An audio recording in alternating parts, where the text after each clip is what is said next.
Okay. Yeah. How's everyone doing? I see I see some familiar names. How's everyone doing out there today? What's up, KK? Yeah. So really excited to do this special crossover podcast today. Um, bringing the speech therapy PD family together a little bit closer. We're getting to know each other a little bit more. Excited to talk with the incredible Renee today. I'm going to talk about you, give you your bio here. So, Renee Garrett is a speech language pathologist and certified brain injury specialist from Hampton Roads, Virginia, which is why she got that awesome accent. She earned both her bachelor's and master's in speech language pathology from Old Dominion University. Renee has worked in a variety of medical settings, providing care to adults across the lifespan with dysphagia, cognitive communication disorders, and other neurologically based conditions. She has a particular interest in cognitive retraining following TBI and is passionate about educating patients, families, and caregivers on the impacts of dysphagia and cognitive disorders. She holds certification from the Brain Injury Association of America and is actively involved in professional service. Renee has served the Speech Language Hearing Association of Virginia in multiple leadership roles, including as president. She currently serves as secretary for the Communication Disorders Foundation of Virginia. And in recognition of her contributions to the field, she was honored with the 2023 Darden Fellow Award from Old Dominion and the 2024 SHAV Fellow Award. So, yeah. And she runs the Nice. amazing Brainstorms podcast. So, I think y'all know. So, yeah. Well, and here, Welcome. Garrett, Yes. I'll introduce you. Garrett, I'm going to off script a little bit here because you're a practicing speech language pathologist musician, which is fascinating, and a PhD student researcher at UCLA. He's based in California with a multidisciplinary background in music, speech, and cognitive science. You graduated from Emerson. That's amazing. This says 2015. I saw 2014 earlier, but either way, it's been a little minute. Yeah. Um, but you've given presentations at a lot of places too, language topics at school districts, along with the American Speech, Language, and Hearing Association conference in 2018 and 2022. I'm going to come back to that in a minute. But given Garrett's multidisciplinary background, he's passionate about how concepts and technologies from other fields can help inform clinical intervention for communication disorders. I know you have to read some other announcement things, I think. Maybe. Yeah. We can gloss over that. But yeah, I think everyone knows that we have some ASHA CEUs available for you, point one ASHA CEUs, and also just the necessary disclosures. Like we each get compensation from speech therapy PD. I don't have any non-financial disclosures to report to you. And you, yeah, just my secretary of the Communication Disorders Foundation of Virginia. That's Um, right. yeah, And but I that's want, it, I think. yeah. What did you present on in 2018 and 22? I want to hear about that.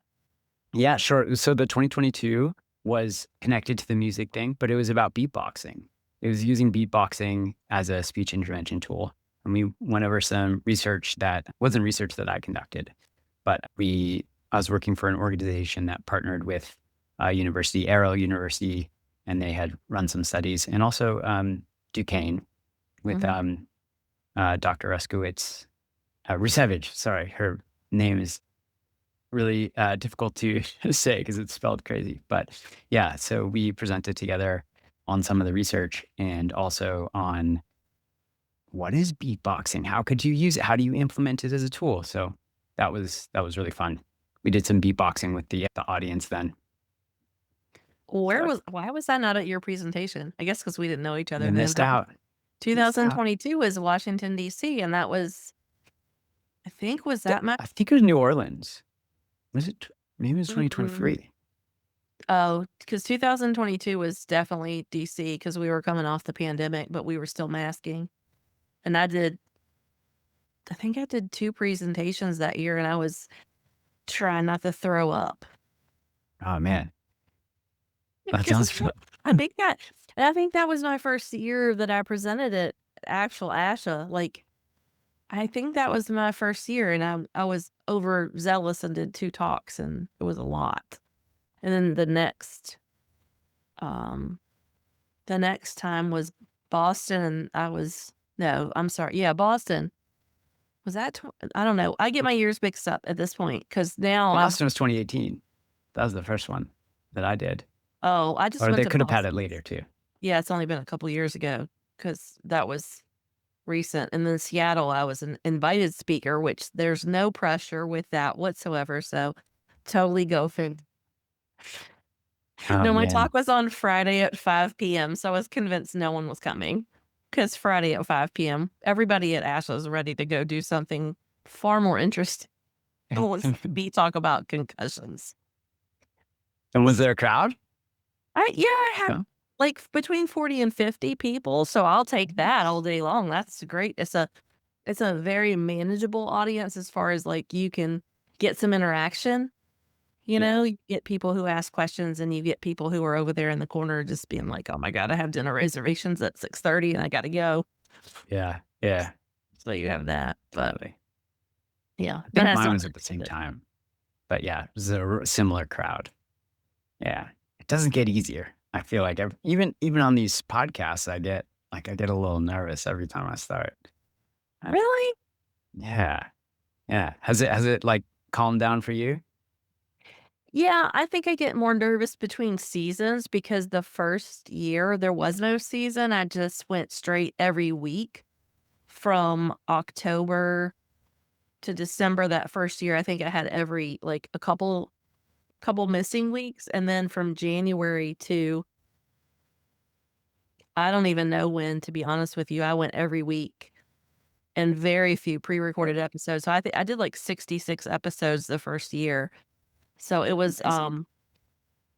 it was rough a little bit, but at the same time it helped presentation wise because I don't live presentations now, like in person, I don't get super nervous anymore, which is great because I was always like, I don't want to do this. Why did I commit?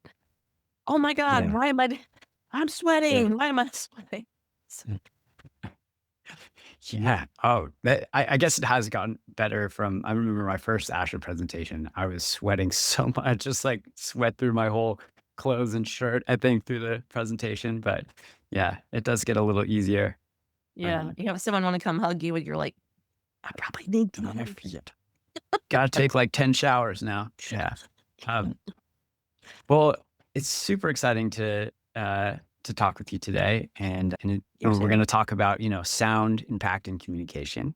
Hmm. And I just think it's this is something that I'm just so passionate about. I think sound is something that's really kind of misunderstood and underappreciated, Hmm. and I think a lot of it's invisible, so I think we take it for granted.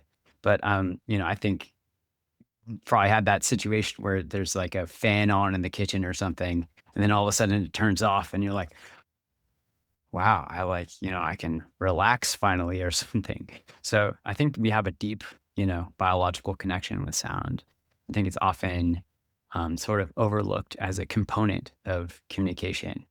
And it's going to be cool to talk with you because, so for everyone here, we'll probably be talking about both the developmental side. I know in the description it was mostly about kind of the older populations, TBI, stroke, things like that. And Renee will be more focused on kind of that piece because you have such a background in working with um, TBI cases um, and I'll be more focused on the developmental piece. Does that Hmm. seem feasible for today? Of course, yes. I don't know if you heard that sound. Someone upstairs dropped something and I did the whole startle.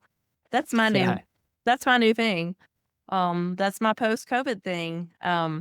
Working in acute care during COVID, for some reason has made me super sensitive to abrupt sounds or unexpected sounds. So I think that's a Interesting. really yeah, it's a really because so now what happens is I'm in Virginia, it's super, super cold, like more it's more cold for us at the coast than it typically would be this time of year from a consistent standpoint. And so what happens now is like my husband's a super early riser to go to work. So he'll leave super early and I hear the garage door close and then I'll hear like crack, pop, crack, pop. And the house is Mm. like crack, pop settling. And I'm like a puppy. So we're a baby. It's like a newborn, like, "Oh my god, what is that noise?" It's someone trying to get in the house, and I was not super sensitive if you hear a loud noise and it's unexpected, of course you're going to have a response. But now for me, it's been um, really, it's all about, it's sometimes it's off putting, to be honest. Hmm. Like I know that it's a manifestation of um, what happened during COVID and working in acute care and like the Hmm. little component of PTSD, but it's not fun. Yeah. And I Well, think, oh, go ahead. I Sorry. think when we translate that into, um, you mentioned TBI. When we think about our patients who experience some sort of trauma, whether they're aware of the trauma and conscious of the trauma or not. I'm in an environment here where we have a lot of active duty and retired military, and a lot of them have been exposed to things that cause PTSD, or they've had TBI or multiple TBIs. But just TBI patients in general, they tend to be very sensitive, so they have hyperacusis, so sensitivity to sound. And it doesn't always have to be an abrupt sound or an unexpected sound. It can just be, like you mentioned, having like a fan in the kitchen or a fire truck. Their ability to process what that sound is, and it's not so much about auditory discrimination, but it's like the ability to have the brain interpret what that sound is and what it means, Yeah. and by and large, it's more like super scary for them, or they have this, like, visceral response of they don't know what it is, and so it's either manifested in, like, an angry response or a, emotional lability type response, so I think that's just it's super interesting. Yeah. This is so cool because you're touching on something so important, which is that the hearing brain is vast and it connects to all these biological systems. And so you Mhm. mentioned PTSD. Like, I think the big reframe, and this is coming from a lot of Nina Krause's stuff. So this is sort of the big point of her book of Sound Mind. But I think it's so important to recognize as speech therapists and as people working in communication is that our whole life in sound is actually encoded in our default responses to sound. So that, Mm. you think of, there's an example where, like, if you're sleeping, for example, you think if you're sleeping, you can be talking, people are talking around you and you'll probably sleep through it. But if someone says your name, someone's like, Garrett, Garrett squared, you're going to wake up, and they can actually see this, like, if they measure someone's brain response, they have a really, a huge reaction to their name. And that's because, over time, you understand that your name's attached to meaning. It's important.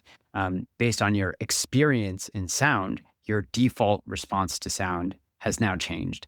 And so, like, you have these two pathways. You have the afferent pathway, which is like the normal one that if you look up on Google, like what happens in hearing, they'll show the pathway through the ear, and then the inner ear, and then through the cochlear nucleus and superior olive, and then all the way up to the brainstem and to the auditory cortex. But and that's actually, just to mention this, it's the longest pathway of any other sense. Mhm. Um, but the other pathway, the one going back to the efferent pathway, is actually longer and more and larger. It has more connections than the afferent pathway, and that's because, like, you have this, um, when you have a sound, when you listen to a sound, it mixes with all of these other biological systems, your cognitive sensory motor reward systems, and it changes your default response to sound over time, right? So, when we are listening to the world, it's actually a measure. It's, like, very interesting, but it's a measure of how we've developed with sound, how we've engaged with sound. So, it's just as simple as the language you speak, right? Like, when you hear your language, like English, you're going to understand it. You're going to react to it in certain ways. Or if you hear a different language, it sounds like, gibberish. It's like, so you can't understand it. It might, like, have some aesthetically pleasing qualities, but you're not going to get the meaning out of it. So that's just, Mhm. it's a really clear example of how sound, like our experience with sound changes, how we interact with it. So I think in this case too, it's like another example of, like, when you're startling, like, you've had this event that's happened in your life, and because maybe certain sounds were associated with, like, some scary event happening, it then can change your default response to sound. So it's like it can be negative and positive, but I think we need to start with that frame to understand how we can like leverage sound and music in a way that is more healthy, and more, it helps us with communication. Yeah, because it's a really could be a trauma-informed response, but even thinking about my patients with, dementia, very types, a lot of times what, and I've talked about this on the podcast before, but a lot of times what would happen is I would get this report from someone in, our nursing staff or whatever, "Well, good luck.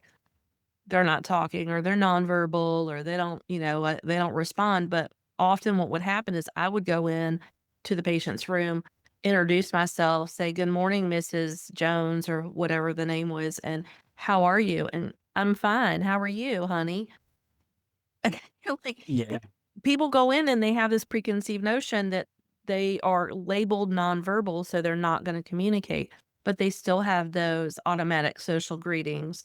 They still respond to things like, sound of music, like their favorite songs. That's why we do that in coma stem with patients. They'll play family or, the staff will play, favorite songs to keep that brain engagement going and have that familiarity so that because we know in these disorders of consciousness and it's someone who's in a coma, they still can hear things that are going on. Yeah. There's a lot of research surrounding that. And, as particularly, I did my adult clinical placement in a skilled nursing facility in a long-term care. And one of the things that I had some of the best, like my clinical instructor there, she was so great. And it was such a bad environment, but she was so great. And she, had a son with pretty significant, autism, and so one of the ways she would reach him, and he was nonverbal at the time, was singing to him. So she would go in and sometimes sing to her patients in the morning to, like, help them wake up, and it was amazing to see the response when they would hear that song that for them brought them back to whatever space it was, whether it was a faith-based, like a gospel-based song, and they would have this smile on their face, or Yeah. they'd open their eyes and look towards her. It was amazing. So there's a lot to be said for sound and music for sure. Have you seen that video of the ballerina, like the Spanish ballerina who has dementia and she listens to Swan Lake, and you can like see her, you know, No, but I need to just watch that. light up. It's amazing. Yeah, people should definitely check that out. But yeah, music is so powerful, and I think one related point is that, and I think one reason that it's also helpful from a developmental standpoint is that neurobiologically we are what we do. It's like, Mhm, when you're doing exercise or something, like those muscles get stimulated. Like if you walk up the stairs every day, your legs are healthier than if you don't, if you're just sitting all day. So in the same way, um, like music is a wonderful whole brain stimulus that mhm, is, that's helping your brain process certain harmonics of sound, and certain types of uh, timing aspects of sound that are important, for example, distinguishing a ga from a ba. mhm, So this is sort of related to Annie Patel's like opera hypothesis, which talks about like all of the overlap. So it's overlap, precision, um, emotion, repetition, and man, I forgot the last one. Maybe I can find it later. But all the reasons why music, and like kind of helps with speech and language processing is that, mhm, when we're listening to music, like there's all these brain areas that overlap. You have to listen. You have to engage with the sound with a certain level of precision. It engages your emotional centers. So, like we were talking about, when your emotions are triggered, like you're more likely to improve that default response to sound that you have. So that's another aspect of it, and it's repetitive. And yeah, I think it maybe the last one's attention is that it grabs your attention Mhm. more easily. And yeah, you're mentioning working with an autistic kid who enjoys music. Like it's so great when sometimes it's really hard to get attention, but music has this like really special way of capturing attention and specifically attention to sound, right? Uh-huh. Um, so yeah, I think those are reasons why like neurobiologically why music can be so impactful from a developmental standpoint. And Well, and I think yeah, go oh, ahead. I'm sorry. Yeah, one of the things that, you and I talked about when we kinda did a little pre-meeting 100 years ago of this Okay. was, like, a lot of we were talking about cultural things and how, every culture in the world has some form of noodle and some form of bread, and they all have music. And so I think that, It's all we you need in life, really. right, I had spaghetti and garlic bread tonight for dinner because it's Wednesday, and that was super easy. And I kinda cheated on my what I'm supposed to be doing, but it's fine. It was delicious. And I did make the marinara, so there's that part. But I think that those crossovers when we think about, um, culture, because we're talking primarily about lifespan and we'll get into some neurological disorders and things like that, but when we're thinking about culturally, every culture has some sort of or some form of music, whether it's an instrumentation thing, whether it's a chanting, a singing, like a choral singing. Every culture has that. So there's got to be a reason that stems beyond just, now our scientific research backs it up, but where 4,000 years ago, why were we doing that? I think it speaks Yeah. to our sense of, connection in our culture, connection to each other socially, certainly, in more like an intimate relationship, like you see that on old movies where it's like the guy's wowing the girl with the guitar and singing her a song or vice versa. The lady sings opera and the guy goes and he's like in love. So there's Yeah. a lot of relationship, I guess, is a good relationship base, whether that is more of a romantic relationship or a friendship or a familial relationship that has that interconnection across generations of music. I know my not my family now because my kids are like they have their own musical taste, but the family that I grew up in, I had a very large. My grandmother was one of 12 kids. Everybody sang and played an instrument. I swear to God, it's probably how they, like, entertain each other because there's so many kids. Yeah.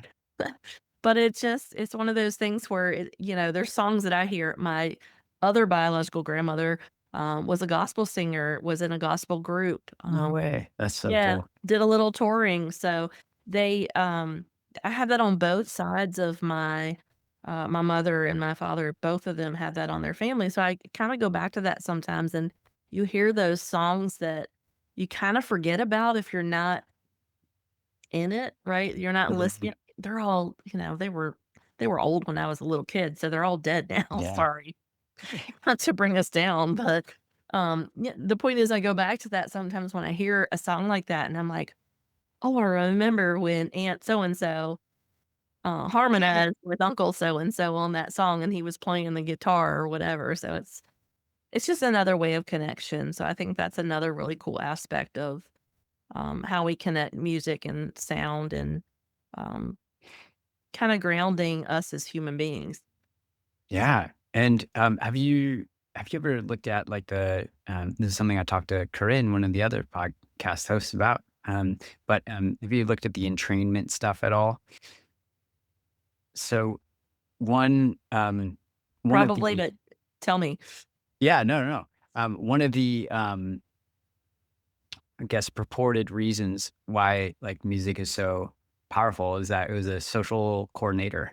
Like, Oh, yeah. and a lot of people say that, evolutionarily speaking, it like predates language. Like, Mhm. so music came first. It's like from Stephen Mivens, like singing Neanderthals and stuff like that. So, it's still, think of the debates out there. I don't think anyone really knows for sure, but there's a lot of good evidence to suggest that, music was actually, this, that speech and language grew out of music, and music was first a social coordinated tool, and that we used it to uh, find who is in our in group, basically.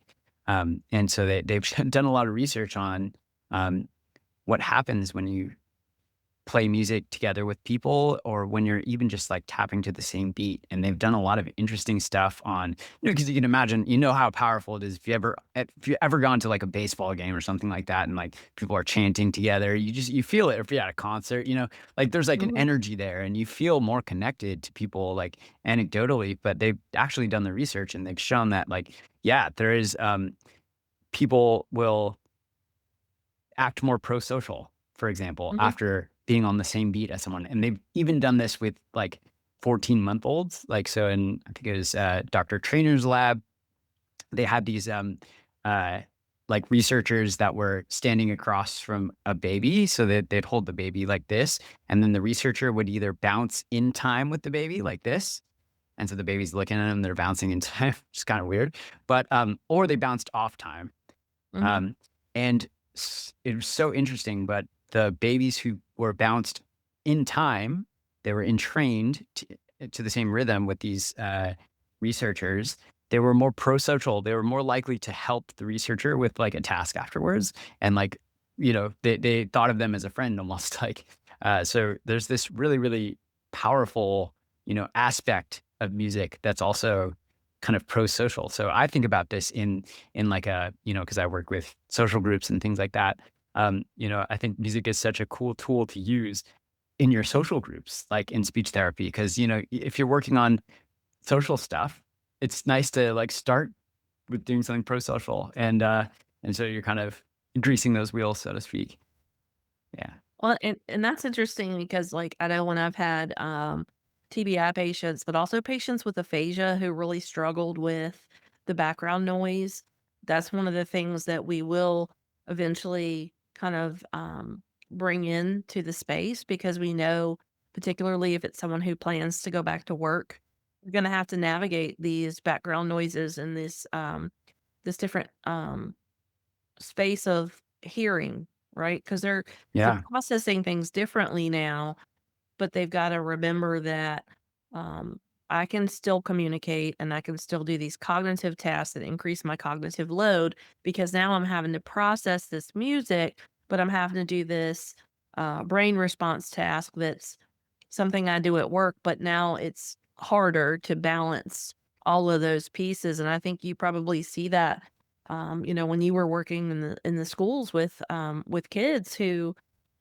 same thing, they don't necessarily have to have autism or Downs or any of those things. They can just be someone who is sensitive. Maybe they had a trauma when they were younger. They had just a learning difference in general, and it's harder for them to process all these pieces and parts.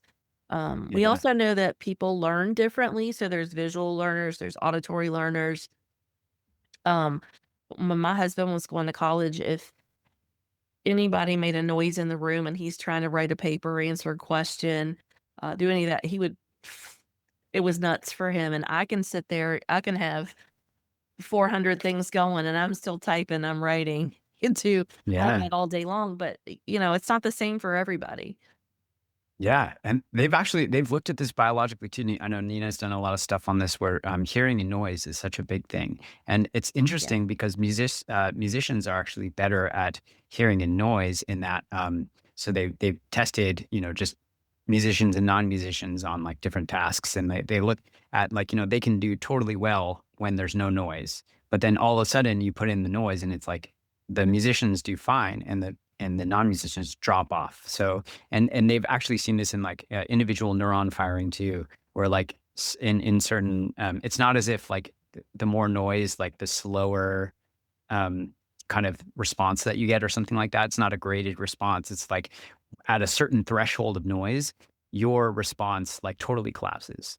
Based on the research, like music and music training is actually something that can be protective in that way, where even those that played music when they were younger, there's this effect such that they can hear, they can make sense of sound better. I guess is really what's going on, is that you can take these little micro cues that are happening in sound and fill in the gaps that get covered by noise.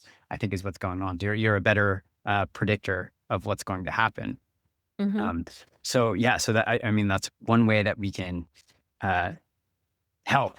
But yeah, I think another point too is that hearing hearing it, like, your ability to make sense of sound and, like, hearing a noise gets, if it does just drop off like that, there is this, kind of misunderstanding that it's all just a physical thing. Like, I'm not getting the right amount of sound, but it's really more about your ability to make sense of that sound, Mhm. right? It's a complicated picture, but, like, your ability to make sense of that sound is very important. Um, yeah, how do they, in I don't know how this works in, like, older populations or in like someone that has a TBI. How do they assess your, if you have trouble hearing noise or if you have trouble making sense of sound? How do they assess that usually? So I think it's more behavioral. We really don't in the like acute phase and the inpatient rehab, we don't necessarily have it. I've never had an audiologist on our team. I think it's more the behavioral response. So we know like we're looking out for startle or like maybe a negative behavior occurs because someone that maybe is like a Ranchos level 3 or 4 who's kind of I don't like to use the word low level, but a pretty impaired patient with a brain injury who isn't fully aware or conscious. They're conscious, they're awake, but they're not able to process all these environmental stimuli. And so you may see like a PT take them into a gym with a bunch of other people and they just start, screaming or and that's not necessarily the norm, but maybe they're not able to attend to the task. They shut down completely. They have some sort of emotional response, or sometimes if they are a little bit more physically mobile, they'll just get up and leave because they can't handle the sound. So I think it's more of an informal assessment in those settings where you're kind of watching the behavior and the response to that increase in light and sound and seeing, okay, maybe we need to take a couple of steps back. Maybe this patient's better suited to be treated in their room where they're a little bit more comfortable. Maybe we need to take them to like where I worked, we had a beautiful end of the hall space with windows that overlooked the water. We could take them down there if no one was there and they had the chance to just look out at the water and kinda, um, chill out, for lack of a better term, kinda relax a little bit. Take it back way informal as far as let them initiate conversation, but also let them have their space, because then as soon as you start introducing that increased noise and that increased, um people's presence, right? Because people's Mhm. presence is a noise, right? You've got breathing sounds, and if you've Sure. got hyperacusis and everything is louder than we hear it on a regular day, you've got sound acoustics that impact their abilities, and they just, that's just been my Yeah. experience is that, it can be a positive or it can be a negative with someone who Mhm. is a patient with aphasia, and we're trying to make sure that um, we start to fade in a little bit more background noise so that we can assess how they're able to complete a task with that is a little bit different than, um, in the acute phase where let's go back all the way to acute care. We're in neuro ICU and there's 10 million machines going off. Maybe they've got some supplementary oxygen going on. A lot of times, what would happen is 9 family members wanna come visit because they haven't seen little Johnny in a minute, and they wanna make sure he's okay. They gotta physically see him with their own eyes, but that's too much processing for that patient because they're Mhm. already overstimulated with, for lack of a better term, a weird environment, right? ICU is a weird environment. Yeah. You don't know what time of day it is. It's always late in there. It's cold. There's lots of machines. There's beeping. There's noises from other rooms. There's yelling. There's Yeah. running. There's all kinds of stuff, and that's a lot to expect anyone to process. Much less if you already have something that's altered the chemical responses in your brain that make you not be able to have um, a sound response, but also a sound interpretation of what you're hearing. Yeah, totally. And that makes me think of like on the developmental side, because there's so much noise now, just increasingly more noise in the Yeah. world, in the homes. Like think of TVs being on all the time, devices are playing. It's so sound, like we were saying, like sound is really important. It's an important developmental growth stimulus, kind of like when you're eating food and you can eat food that's not good for you, you know? So in the same way, like sound like your sonic environment when you're growing up. If you want to make sense of sound, if you want like your kids, your like especially infants, to help make sense of their sonic world, like the more noisy a place is, the less able they are to really make sound to meaning mappings. And that reminds me of a study too. They had like these kids who were in classrooms and there's like by like essentially like one classroom was at one side of the school that was like right next to a big trains station, so they heard these trains go by all the time, and on the other side it was like on the quiet side.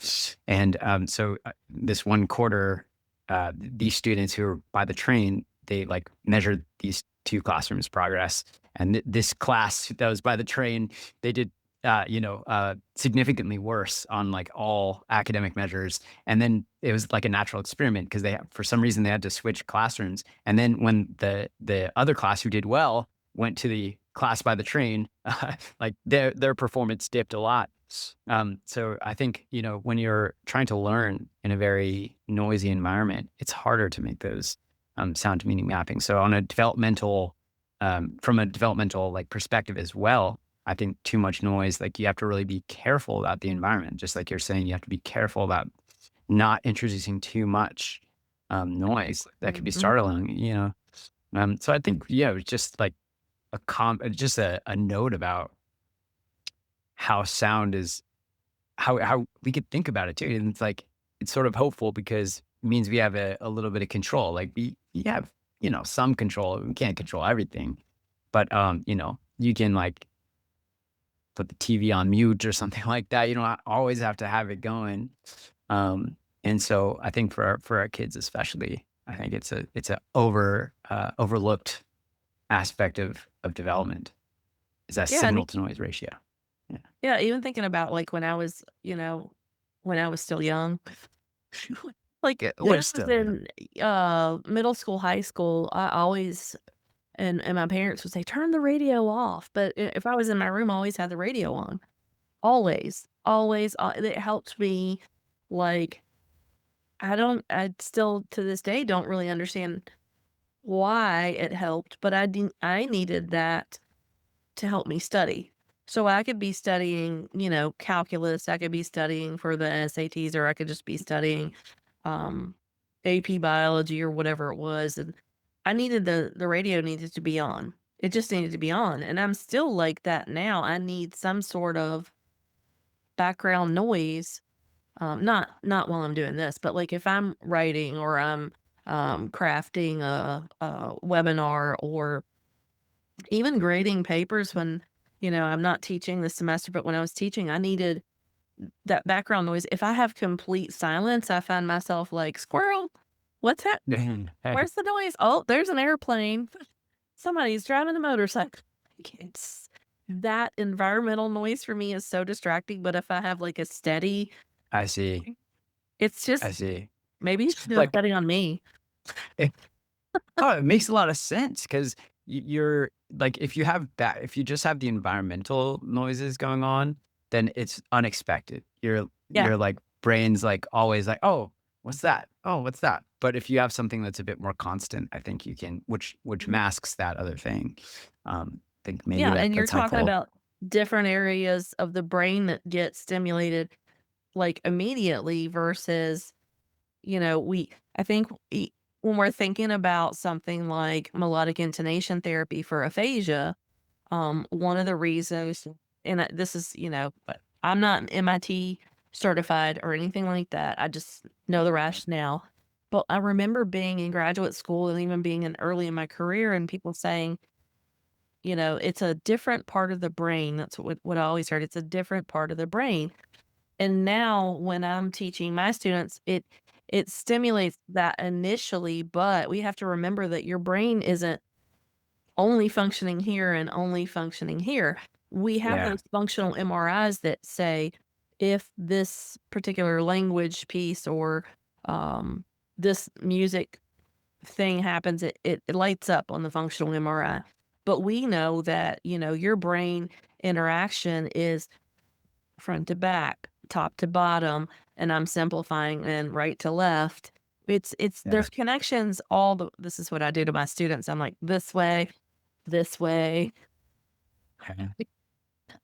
So the connections are stimulated differently than that initial center that gets activated. And I think that's the part that we kind of forget, but we also kind of don't know because if you hear, oh, melodic intonation therapy activates the right hemisphere of the brain, then we're thinking, right hemisphere, Yeah. let's do a Yeah. tune. But we don't think about the fact that we need it to cross over and still go down to the affect those motor pieces that activate our speech patterns to begin with. And that's the part that it's it sounds complicated, and if you read research, it can look complicated and be complicated, but if you go back to I think those foundational basics of how neurobiology works, and you simplify it in those terms when you're dealing with students or even with patients and their caregivers, if you say, that's a great technique, but this is the rationale. What we're trying to do is make sure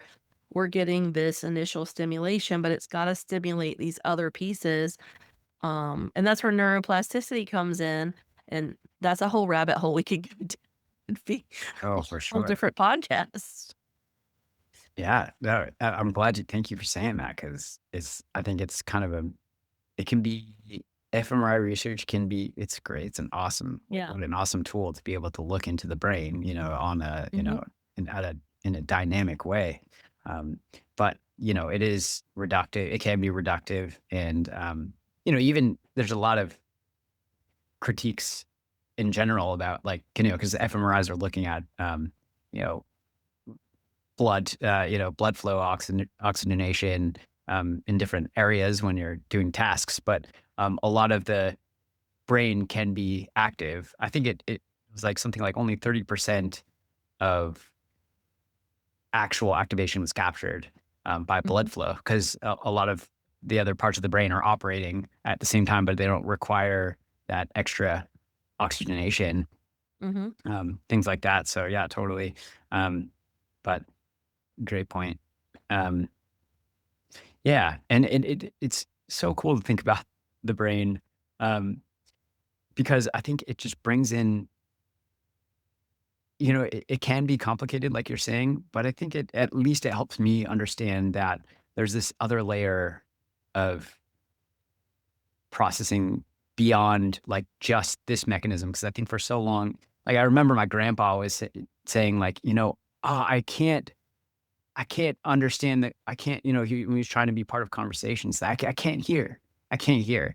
And like his thought was like, it's just because there are certain frequencies that are missing that my ear's not working. I'm not getting the right um, stimulus. I can't hear these frequencies. Once I get a hearing aid that like will get the right frequencies up there, I'll be able to understand everything.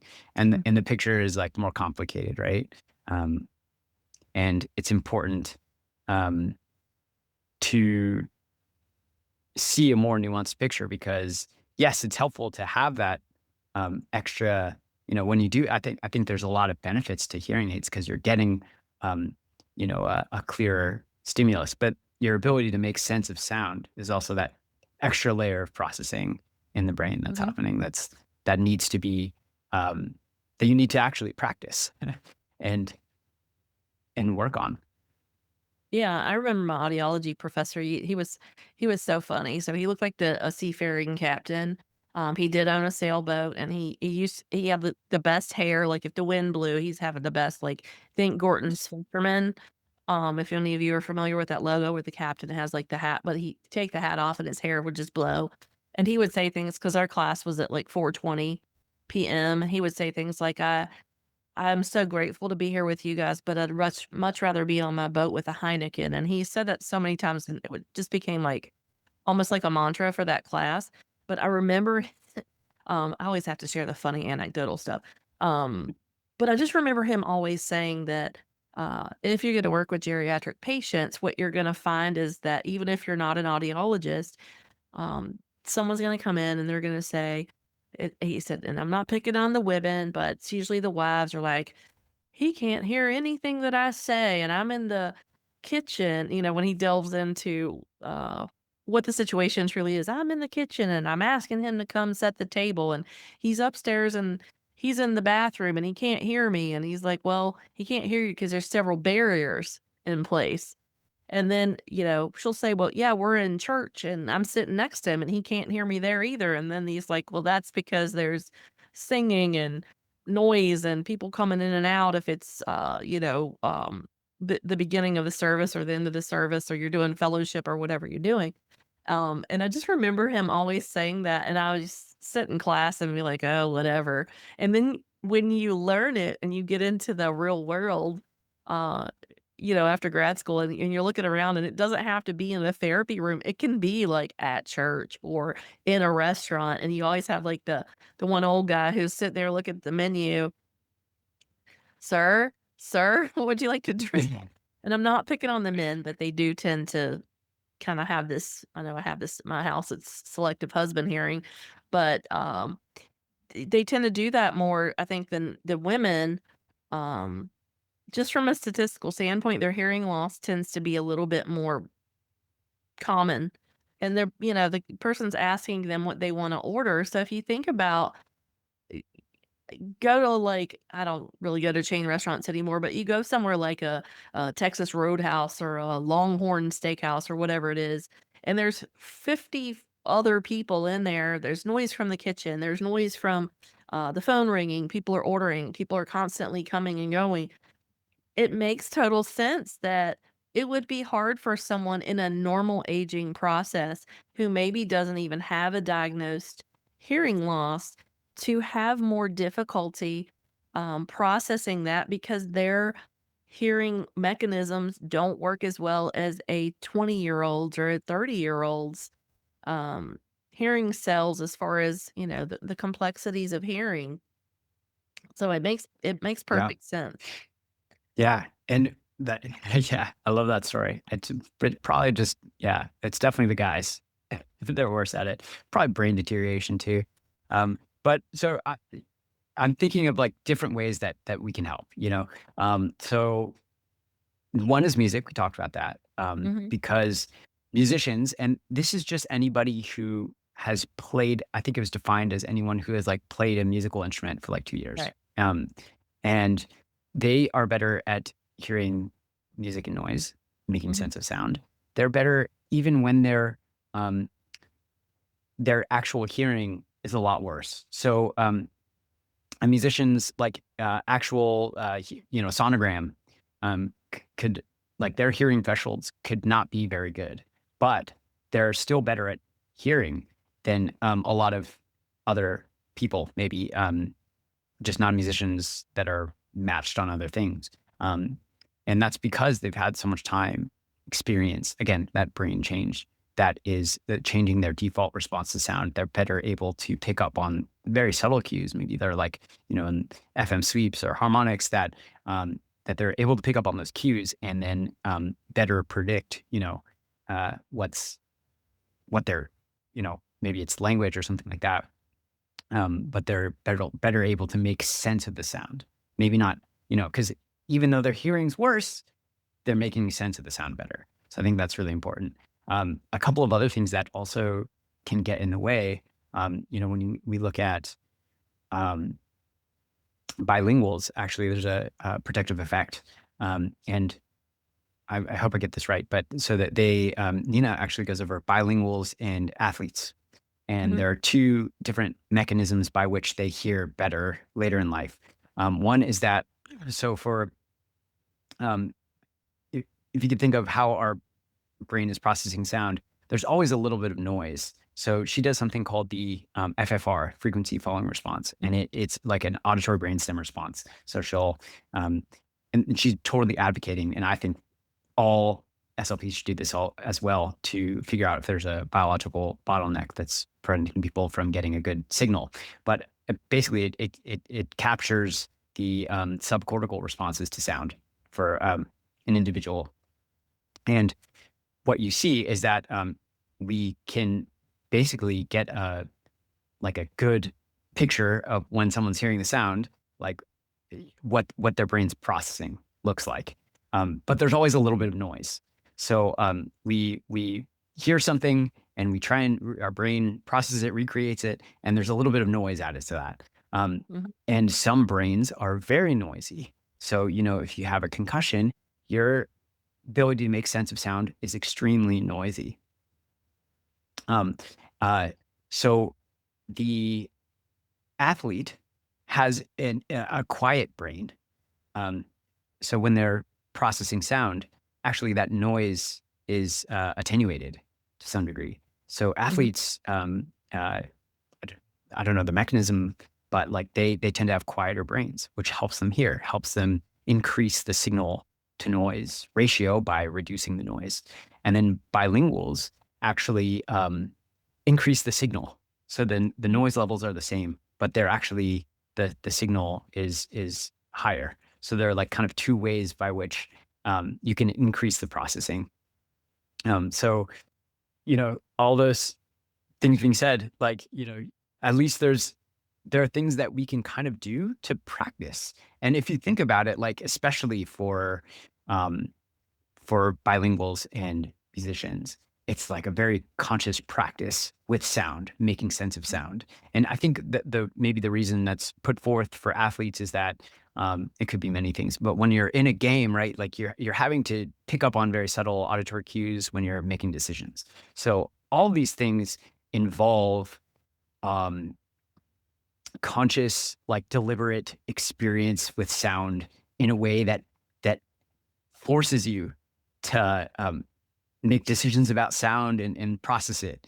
So Mhm. I think all those things show like how important it is that we continue to engage, and that's one of the reasons too why the husband effect where they stop listening. That's actually really dangerous Mhm. because when you don't use hearing aids and you tune out from conversations, you're no longer getting the auditory input. Remember, we were talking about sound as a developmental growth stimulus. You're no longer getting that stimulus to keep your brain growing, right? So, Right. and that's something that we know that hearing loss and dementia are like extremely tied, right? Mhm. Yeah, I don't know if you've had any experience with that or seen that, but yeah. Yeah, well, and I think this is the study I sent over to you that'll be in the show notes, but Wendell, Dillon, and Heinrich, this was in the Frontiers of Neurology or Frontiers in Neurology. It was a study from 2023 it talks about auditory processing and cognitive change during normal aging, and it goes on to talk about setting hearing aids, which is totally not what I'm gonna do at all. But I had the opportunity to teach a class on normal aging, and I taught it twice, and it was a really quick 7-week intensive course for graduate students. But this particular study talks about how, for a long period of time, people thought that this decline in cognition was normal, but it's not. Dementia is not a normal component of aging.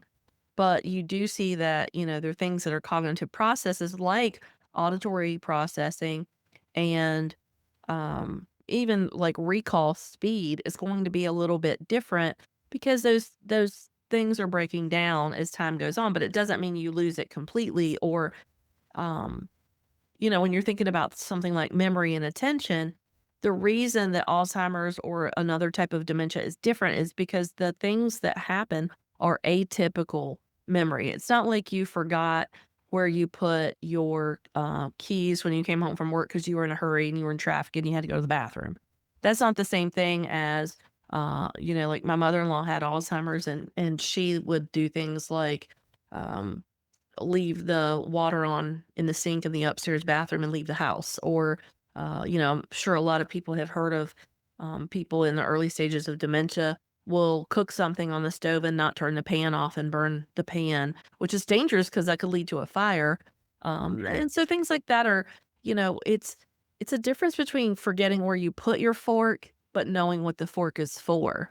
And that's a markedly different thing, right? So when you're thinking about processing sound, whether it's someone with a dementia, someone with, another neurodegenerative disease, or even a hearing loss, a TBI patient, a kid who has some auditory processing, like a central auditory processing disorder, that's more about how the sound is processed, and the cognitive load it takes in order to do that versus they don't they just can't operate in noise. That's two very different things, and I think that's one of the points that we both wanted to make, in talking about this is that, um, the sound stimulus and the noise changes depending on your environment, your age, your, disease process, and something like Parkinson's disorder as well.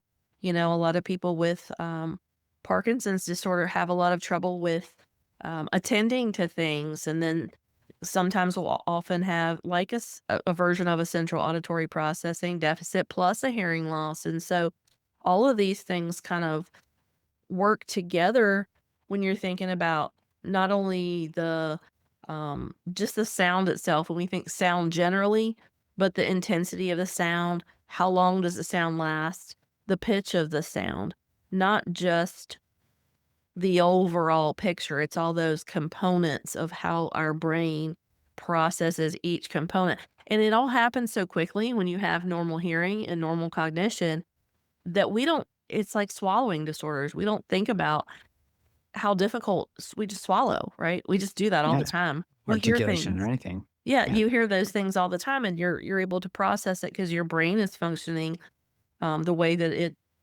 is. I don't like to say I'm normal, but uh, but I don't have a hearing loss. I don't have a swallowing disorder. So those things for me are not a concern because they just sort of happen. Breathing happens, right? We don't have to think about that until you do because something changes and now you have this other neurological condition, or like for your kiddos, they might have, um, another developmental thing that's making it harder for them. Yeah, yeah, yeah, totally. Yeah, like same thing. Like when you don't realize how difficult, like how much coordination it takes just to say, all these sounds that are coming out of my mouth right now. Even like the easier ones, it's like a bilabial plosive, a buh or something. It's like incredibly complex. Like Mhm. the amount of coordination it takes to do that is pretty crazy. And then when you break it down, you're like, oh wow, like all of these components need to go together. So kind of brings that to the fore. But yeah, the I think it's very, very important to, um, like our brains are pretty amazing, and they can actually overcome a lot. And I think that a lot of times when you do get to a stage where things become difficult, whatever it might be, it's easy to not no longer engage, which is just that is, the engagement is the thing. Mhm. That's the thing that's gonna help you. Again, going back to, like, neurobiologically, we are what we do. Biologically, we are what we do. Like, the things that we do repeatedly are, that's why it's so many of these being engaged in conversation is gonna be neuroprotective. Staying engaged and trying, even if you do have hearing loss, it's a bit difficult, like, that, um, just that intention to try and that process of your brain trying to get around the sounds that it's making sense. It's like it's working. Like that Mhm. itself is like that's neuroprotective. That's growing. That's what is you're going to be able to do. Like I think um, it's just easy to think that, oh, a hearing problem, so I don't need to do this. It doesn't have an effect on my brain. Processing sound is like the best. It's such an important growth stimulus, and it can be very enjoyable, like music. And that's why music is so powerful. I think it's like a whole brain. It's like a whole Mhm. brain stimulus. So Well, it really speaks to why industrial places went to hearing protection years ago. It wasn't just about protecting, hearing loss, but all those pieces that come along with that. right, And I think that, general public, of course, again, community education, we have a long ways to go for a lot of these things because we simplify things, right? We're like, oh, Mhm. well, this worker in a factory needs headphones to protect him from the loud noise, but it's not just that. It's like you said, the neuroprotective piece of not having that startle noise or that extremely loud noise that over time, can kind of affect or cause tinnitus and things like that, where we didn't even really, we really, we could talk about this for another hour, but we don't have time. Because Oh that's man, it is, yeah, it's so crazy to think that a lot of people just think that it's, "Oh, let's just protect their hearing," but they're not thinking about the ramifications of why. The why part is often, I think, the piece that's left out when I say, community education is lacking because it's so oversimplified. oh man, the why part is totally left out. Mhm. Why Garrett squared has come to try and address this concern. Yeah. Um, yeah, Renee, yeah, it was so awesome to talk to you. This is really fun. Um, yeah, I hope this was helpful for people. I think this reframe of thinking of sound as like, I mean, at least for me, like this helped me a lot to think of sound not just as this sense, but as um, this growth stimulus, sound processing as an indicator of brain health, and then sound as a rehabilitation tool too. Like Mhm. this is neuroprotective. Um, Mhm. and music being obviously a really great example of how that can be done in like a very enjoyable way. Um, Yeah. yeah, I think those things are important across the lifespan. So, Yeah. yeah, I do too. And we might have to have a part 2 Garrett Squared. Who knows? yeah. What do you all think? Should we do another one? Yeah. That'd be fun. Cool. Oh, we got some Yeah. claps. Thanks, Christy. Oh, I'm sorry. I'm just looking at the chat now. We had some messages, but yeah. Yeah, I saw a couple of them. Yeah. Thank you for your comments, for sure. Thanks Um, everyone for your comments. yeah. Yeah. Yeah, Garrett, thank you so much for having me on too and entertaining. For those of you who don't know, I bamboozled him at ASHA at the speech therapy PD booth and was like, "We have to work together." Yes. No, it was totally mutual. I'm so excited this happened. Uh, Yeah, me too. And it was great to see you and um be sure to reach out with questions and I think I sent Garrett show notes. Well, like just a couple research articles, so we'll have those posted too so that you have access to those for those of you who are interested. definitely. Definitely. Yeah, maybe I can link to that video of that Spanish ballerina too. It's like really Oh, cool. that's cool. Yeah. Yeah. Cool. All right. Thanks everyone. Thanks, Thanks, Renee. Garrett. Good to see you. Good to see you. All right.